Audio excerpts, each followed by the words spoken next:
पिता पुत्र पवित्र आत्मा की महिमा हो। परमेश्वर का धन्यवाद देता हूँ।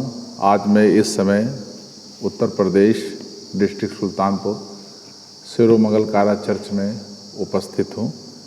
मुझे परमेश्वर ने यहाँ पर आने के लिए मौका दिया।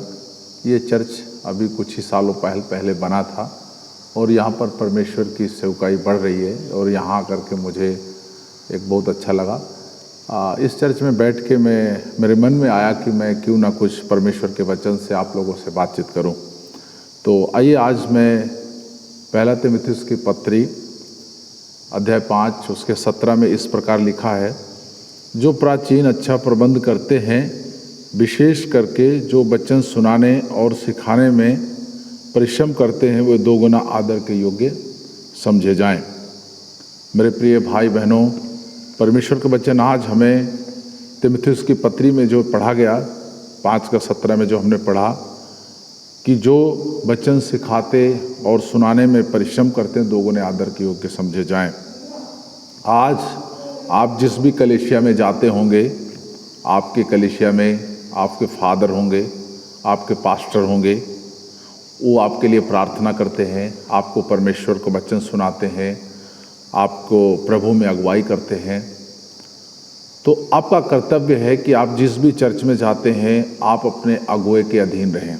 रोमियो की पत्री 13 अध्याय में बाइबल बताती है कि अपने अधिकारियों के अधीन रहें।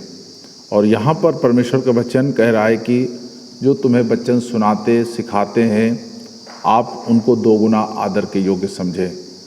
आप विश्वासी हैं, आपने बपतिस्मा लिया है, प्रभु को जाना है। आप जिस भी कलीसिया में जाते हैं, जहाँ संडे की आराधना करते हैं, उस कलीसिया में आपके पास्टर होंगे, फादर होंगे या जो भी मसीह में आपके लीडर होंगे।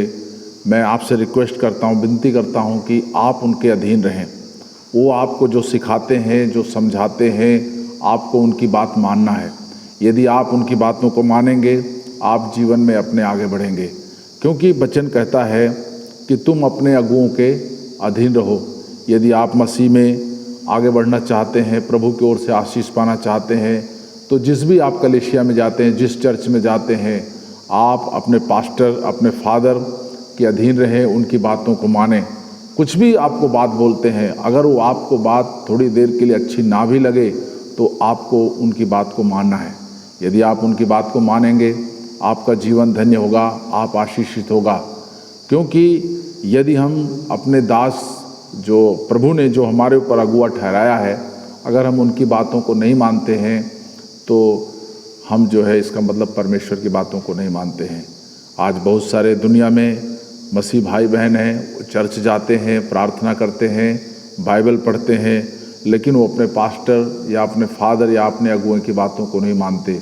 उनके साथ लड़ाई करते हैं, झगड़ा करते हैं, उनके विरोध में बोलते हैं, उनको जो है बदनाम करते हैं। ये सारी अच्छी बातें नहीं हैं। अगर आप इस तरीके से करते हैं तो आप कभी भी परमेश्वर की ओर से आशीषित नहीं पाएंगे। आपका परिवार कभी भी सुखी नहीं होगा, आपकी नौकरी अच्छी नहीं होगी। लेकिन आप अगर परमेश्वर के दास का आदर करते हैं, इसका मतलब आप परमेश्वर का आदर करते हैं। क्योंकि बाइबल में यीशु मसीह ने कहा है कि जो मेरे भेजे वाले को ग्रहण करता है वो मुझे ग्रहण करता है, जो मेरे भेजने वाले को सुनता है वो मेरी सुनता है, जो मेरे भेजने वाले को तुच्छ जानता है वो मुझे तुच्छ जानता है। तो परमेश्वर का वचन इस प्रकार कहता है, यदि आप परमेश्वर के दास का आदर नहीं करते, उसका सम्मान नहीं करते, तो आप परमेश्वर का आदर सम्मान नहीं करते।